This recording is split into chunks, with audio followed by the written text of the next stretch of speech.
जंगल में बिजली गिरी, आसमान नीला हो गया। भोलू बेहोश पड़ा है। उसके चारों ओर मिट्टी जली हुई है। पेड़ की आत्मा गायब है, लेकिन हवा में उसकी आवाज गूंज रही है।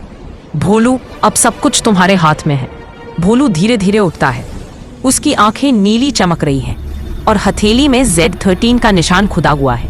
भोलू जैसे ही चलता है, जंगल खुद उससे बात करने लगता है।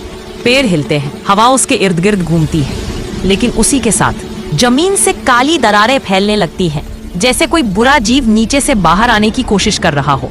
ये वही सांप है। भोलू बुदबुदाता है। भोलू के सामने अचानक हवा में नीली परछाई उभरती है। वही पेड़ की आत्मा अब कमजोर लग रही है। वह कहती है, Z13 कोई पत्थर नहीं, वो सांप है जो किसी रक्षक को राक्षस बना देता है। लेकिन अब उसकी शक्ति तुम्हारे भीतर है।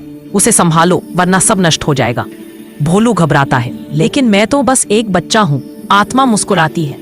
कभी कभी बच्चे भी दुनिया बचा सकते हैं। अचानक आसमान फटने लगता है, जिसकी आंखें लाल है और शरीर धुएं से बना है। वह गरजती है, Z13 फिर लौट आया, अब कोई नहीं बचेगा। भोलू के चारों ओर नीली आभा फैलती है। उसकी हथेली से ऊर्जा की लहर निकलती है, जो उस राक्षस से टकराती है। पेड़, पानी, पत्थर सब कांप उठते हैं।